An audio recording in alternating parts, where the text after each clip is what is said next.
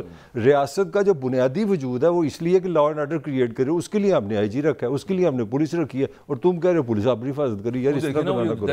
اچھا جو میں کنکلوڈ نہ صرف گھر کا میں خرچہ آپ کو بتانے لگوں کہ آئی جی صاحب کا جو خرچہ 2017 کا ہے وہ تقریباً 7 کروڑ میں اس گھر کی خرچے کی بات کر رہا ہوں, جو اس وقت 12-13 کروڑ ہوگا. میں پوری ڈیٹیل میں نہیں جاتا, اور یہ اس کو آپ پورے پاکستان پہ لاگو کر لیں. اور لاسٹ ناٹ دا لیسٹ, اسی شہر میں کیونکہ پنجاب آپ کا دارالحکومت ہے, اب آپ کے وزراء جو ہے نا وہ 12-13 نہیں ہوتے ہیں 50-75-100, ان کے گھر ان کے ملازمین الگ ہیں. تو میں فزیکل بات جی او آر کے اندر, یہاں پہ جی او آر 1 کے اندر ان کو میں گزارش یہ کر رہا ہوں کہ آپ اس طرح دیکھ سکتے ہیں کہ یہ شہر کا کتنا رقبہ جو پرائم ہے, میرا خیال دنیا کا مہنگا ترین علاقہ ہے, اس کا یہ حال ہے. باقی میرا خیال ملک صاحب وہ ان سے پوچھتے ہیں آپ کا گھر کہاں پہ لاہور میں؟ میں رہتا ہوں کینٹ کے علاقے میں. کینٹ کا علاقہ one of the most expensive areas. کتنا ہے پر مرلہ ویسے وہاں پہ؟ میرا خیال ہے وہاں پہ اگر ایوریج ہم نکالیں گے 20 لاکھ روپے مرلہ ہوگا. 20 لاکھ روپے مرلہ ہوگا. میں کم والا بتا رہا ہوں. چلیں کم والا بھی ٹھیک ہے, لیکن یہ لاہور کی پرائم موسٹ لوکیشن ہے.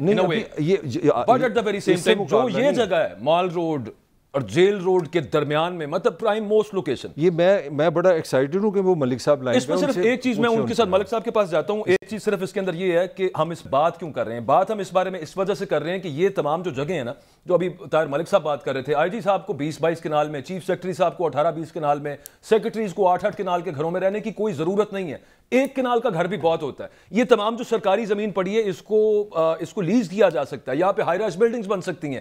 اس سے جو ریونیو آئے گا پاکستان کے پاس, سوچئے کہ کتنا بچے گا, جو اتنے بڑے ہاؤس کو کیمپٹ کرنے میں, اس کی دیکھ بھال کرنے میں لگتا ہے وہ بچے گا, اور اس کے علاوہ جو زمین آگے لیز کی جائے گی اس سے کتنا ریونیو ریز ہوگا. خیر اس کا ایک ذرا تخمینہ لیتے ہیں. احسن ملک صاحب ہمارے ساتھ اسلام آباد سے ہیں. احسن ملک صاحب, آپ ریل اسٹیٹ کنسلٹنٹ ایسوسیشن کے چیئرمین بھی ہیں, آپ ذرا بہتر اپریزل کر سکتے ہیں کہ ریٹس کتنے, مطلب اوور آل لاہور کے اندر ریزیڈینشیل ایریاز کی بات کریں, جو ملک صاحب بتا رہے تھے کہ 20 لاکھ روپے مرلہ کینٹ کے اندر ہے. یہ جو مال روڈ والا علاقہ ہے, سب سے پہلے اس کی بات کر لیتے ہیں. کیا خیال ہے آپ کا, یہ ایگزیکٹ مال روڈ کے اوپر یہ جو جی او آر 1 ہے, کتنا مرلہ ہونا چاہیے یہاں پہ, کتنے لاکھ کا ایک مرلہ ہونا چاہیے آپ کے خیال میں, یا کتنے کروڑ کا؟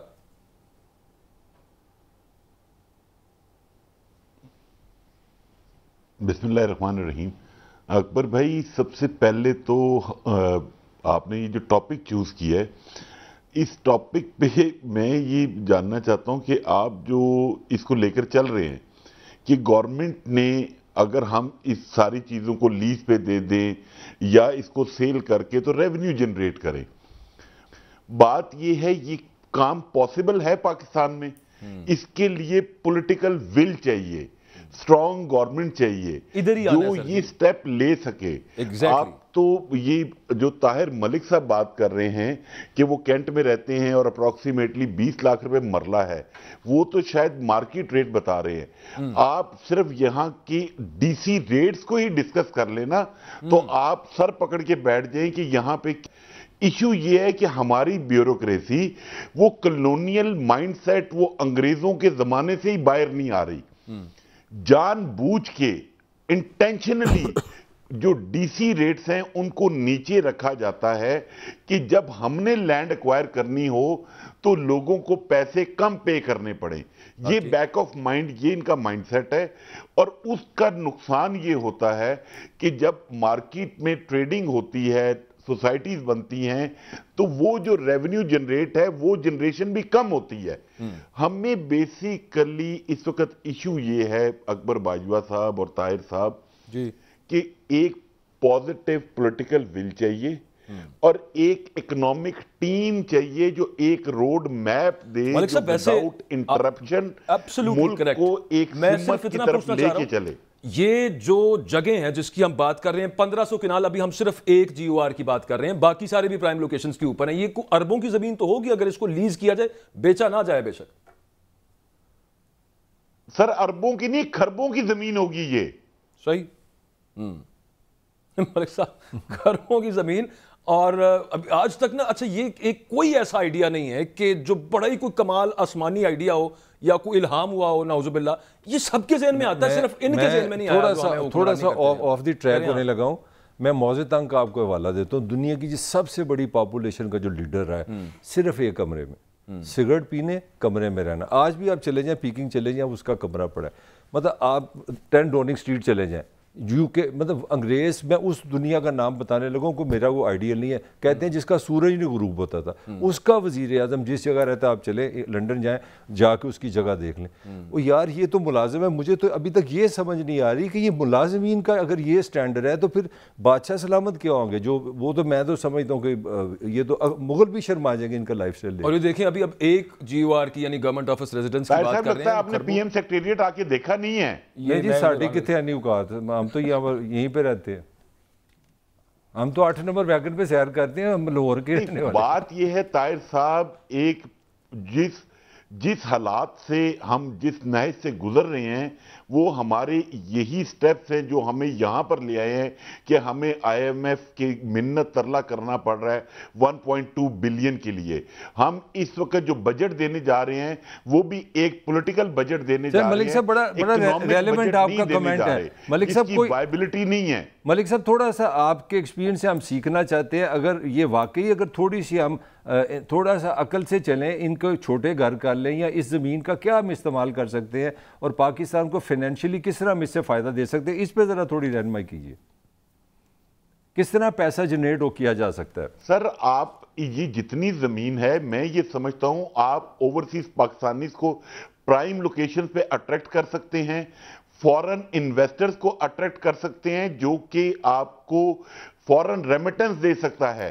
بٹ انفارچونیٹلی اس وقت جو پاکستان میں لاز ایگزسٹ کرتے ہیں، ہمیں ڈالر چاہیے بٹ ہم نے ایسی پالیسیز ڈرائیو کی ہوئی ہیں کہ آپ پاکستان میں ڈالر لے آئیں گے بٹ آپ پاکستان سے ڈالر نہیں لے کے جا سکتے. اچھا یہ سب کچھ جو ہم کر سکتے ہیں، میں حبیب اکرم صاحب نے ہمیں جوائن کیا ہے، میں ان کو گفتگو میں شامل کرتا ہوں. حبیب صاحب جو ہم بات کر رہے ہیں وہ یہ ہمارے جو سرکاری ہولڈنگز ہیں، اور ابھی ہم رورل بات نہیں کر رہے ایریاز کی، ابھی صرف شہروں کے اندر، اور وہ بھی پنجاب، اور پنجاب میں بھی لاہور کے اندر ہم بات کر رہے ہیں کہ یہ GOR، جم خانہ کلب، یہ کھربوں کی پراپرٹیز ہیں. یہ کوئی ایسا آفاقی آئیڈیا نہیں ہے کہ جو کسی کو نہیں آیا ہوگا. سکسیسو گورنمنٹس کو شاید آیا بھی ہو لیکن امپلیمنٹ نہیں کبھی ہو پایا. یہ کیا آپ کے خیال کے اندر از دیر اے پاسبلٹی کہ ادھر بھی کچھ دیکھ لیں؟ یہ ایک خزانہ پڑا ہوا ہے آپ کے پاس، یہ صرف باہر ہی دیکھتے رہتے ہیں کہ اب اس سے مانگنا ہے، اس سے مانگنا ہے.